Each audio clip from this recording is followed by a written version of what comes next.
欢迎收看频道 DH 娱乐新闻，订阅频道，不要错过当天最热门的新闻。我们今天的时事通讯涵盖以下内容：生命的尽头，你以为是喜剧，直到看到它才知道是悲剧。余生，请多多指教。以下简称余生，是对美食不怕晚这句话的真实回答。积压近3年终于播出，与同时期的新之宅邸、君子初识等狠剧依然能脱颖而出，成为当下火爆的热播剧。截至目前，余生累计播放量已超26亿，位居猫眼热榜榜首，口碑好评如潮，豆瓣评分4星、5星。之所以能成功，不仅是因为杨紫和肖战这2位顶级主播的强大号召力，更是因为温暖治愈人心的剧情深入人心。此外，演员们也贡献了精湛的演技，将每个角色都刻画得淋漓尽致。除了男女主正义感十足的萧山、温文尔雅的顾晓、刚硬心软的严炳君等配角也让人印象深刻。明明是都市恋情，结局肯定是幸福的阖家团圆，3对夫妻都表现出和解的迹象，男女双方都放下了分歧。男主还结婚生子了，再看婚礼视频很感人，很甜蜜，你以为是喜剧，看完才知道是悲剧。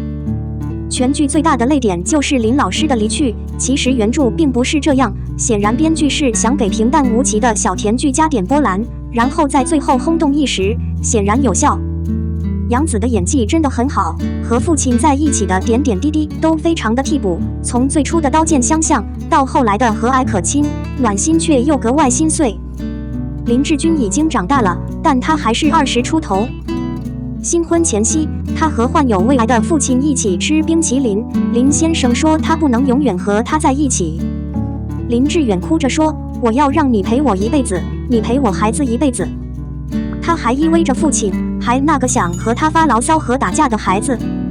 在他生病后的30多场时间里，林女士的病情怎么会恶化？当她说会恶化的时候，她找到了真爱，哭笑不得。她是不是更不在乎她的父亲了？不要指手画脚，只是孩子就是这样，只有失去了才会后悔，对最亲近的人不欣赏，脾气暴躁，不那么友善。半梦半醒之间，林芝芝看着父亲的身影缓缓远去，她想追上去，却追不上。醒来时，父亲还在卧室里醒着，她赶紧盖上被子和父母一起睡。梦里曾经发生过一次，以后大概会无数次的回想起，可林之章却再也听不进父亲的牢骚，心里该有多难过。最后结婚真的很甜蜜，要不是林先生心狠手辣，他也不会这么早就答应嫁给林之章，因为对方是个比自己女儿大不少的神医，而林之章还没有完全成熟，之后难免会跌跌撞撞。但他别无选择，他走了一定能女儿替他疼爱他，所以林先生才放了出来。可是林之学校呢？他会不会不明白他父亲的心意？和爸爸在一起的时候，他要面带微笑，不给他心理上的压力，但他心里清楚，也许今天是和爸爸在一起的最后一天，他不得不强迫自己隐藏内心的苦涩。计算日子和与亲人共度时光的折磨是没有经历过的人无法理解的。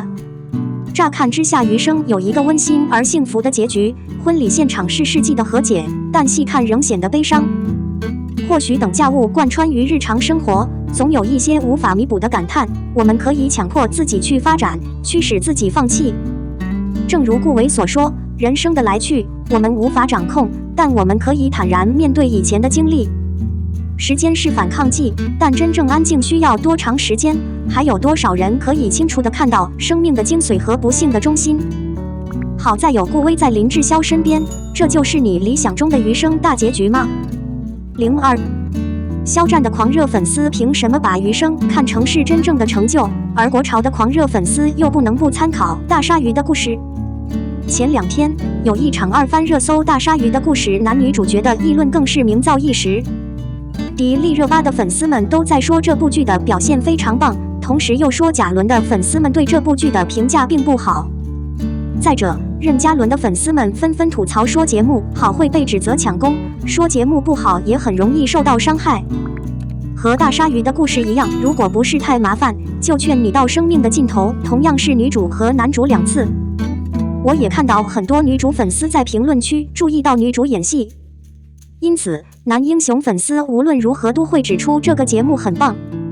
于是，无数网友忍不住想去思考，为什么肖战的信徒都把余生当成祭祀展览的对象，而任嘉伦的狂热分子却又不得不提到余生的故事。鲨鱼主要的解释是忠告你直到生命的尽头是明星节目，而鲨鱼的故事是在网络上传播的。明星秀考虑一两展示成语，网剧只考虑一场真正的执行。所以肖战可以在这里说清楚，任嘉伦万一懒得想惹人厌，也可以不用提。另一种解释是，任嘉伦确实在媒体上待了很长时间，他录制了众多的戏剧作品，其中不少作品取得了丰硕的成果，如周生若《永恒锦衣之下》、收拾蝉、大唐荣耀等。王朝别说再见、乌鸦小姐与蜥蜴先生、蓝焰突击、白头美女、白蛇传等众多不同的节目，所以我非常喜欢与君处同行和像个老人，看不看都无所谓，反正个人可以指定不同的节目，都是老模型，跨界过于完美，个人可以玩锦衣之下和周生若。和任嘉伦相比，肖战的艺人基础还是中规中矩，他没有在很多作品中出现。比较出名的有《陈情令》、《王牌部队》、《诛仙一郎殿下》、余生的父母忠告，因为他出演的节目很少，而且在光余生多只教是他的初选艺人，投机量适中，与以往的工作并没有太大的关系，所以他会更加推崇。事实上，有可能肖战真出演《太阳有我》，在明星上得到了有效的沟通，反响非常好。如果还有另一场演出，最后一个选项可能会更令人兴奋。第三种解释是，在 V 网、德塔文、微博等不同的记录中，男英雄的程度要远高于女英雄，所以个人可以指定这些。大家在纲要信息上很清楚所有。有些人说他们在家里传达戏剧化。紧接着，节目播出后的回应。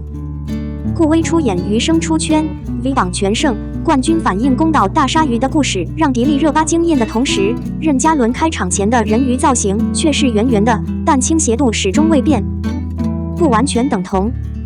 显然，还有另外一个惊人的解释，那就是肖战的流量比杨紫的更突出，迪丽热巴的流量比任嘉伦的更突出，喧闹的规律声音更强，喊叫的传递面更值得关注，更多的人看到他们都来自自己的奥米斯。在节目中，他的家人实际上更喜欢向世界其他地方奉承。你怎么看？很高兴收到审核。03何以沉香式的小菜一碟，不刚起步不考 CP， 这么有名？这都是这3个提示的结果。暑假一向是成功聚集的好日子，今年晚春3档大秀，每一档都有不少粉丝，但和其他2档相比，搭档的商业 CP 大放异彩，糖果不断交付，而特色不仅仅是开始。沉香如鲠在喉，尤其吸引人。对于这种情况，该剧的爱好者们依然大力支持，知名度很高。沉香似废材因团结，而沉香味片又何必有进步的选择呢？总而言之，胜利在于拥有这3种气味。首先 ，Data Fragrance 沉香如鲠在喉已经直播了1个月了。整体行业和回放记录的部分信息，例如信标一直到主一致。合法信息量已连续30天超过1万条，2位开车艺人的微博粉丝也在不断攀升。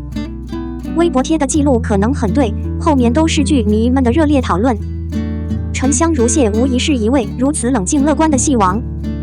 从这个表现来看，他的里程绝对名副其实。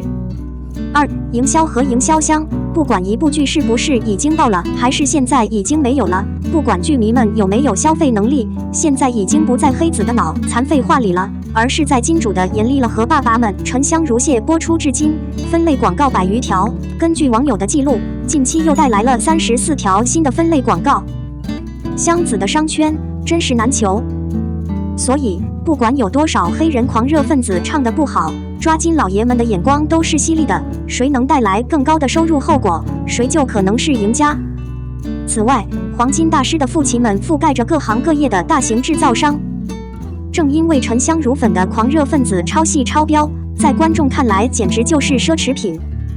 一部非常好的正剧，过度制作、3观、过度铺垫，应该有一定的欣赏度和生活方式，让你更加陶醉，更应该欣赏它的优越因素。所以陈翔的狂热分子真的很棒。如果你有眼光，真的不应该叫香酥，引数味香奶奶可能更合适。第三，樊香在8月21日切开一片花瓣后，沉香有点像面包屑，在不到几天的时间里用了20万人，到现在已经超过了34万人。当然，作为杨紫的新剧，陈翔自开播以来就受到了莫名其妙的失败的影响，无数爆料的阴暗暗示层出不穷。可以说，没有什么一流的电视剧集不总是借助粉丝黑战和血腥风暴来观察的。而当他们发现自己喜欢的剧被黑子黑了之后，很多佛剧爱好者也坐不住了。他们毫不迟疑地确认为这出戏辩护，并且他们去提供实际分数。很沾，正剧配正狂，陈翔真的很值得。不管这部剧是对是不是，大众的口号是不能误导人的。沉香如粉从开拍到开播就备受关注，因为女主杨紫真的是一个非常优秀的女演员。有网友表示，如果每个夏天都想赢，那播杨紫的剧，可见大家对杨紫的热度有多么过分。而且好像剧本也可以让你失望，但是杨紫的出场能力绝对不会。从香蜜沉沉烬如霜到亲爱的爱人，再到女心理学家余生请多指教，而沉香如碎屑的认同就是极好的证据。我们的新闻部分文此结束，欢迎把你们的想法留在评论区，大家一起讨论一下。欢迎，也别忘了帮我点个赞加关注谢谢大家。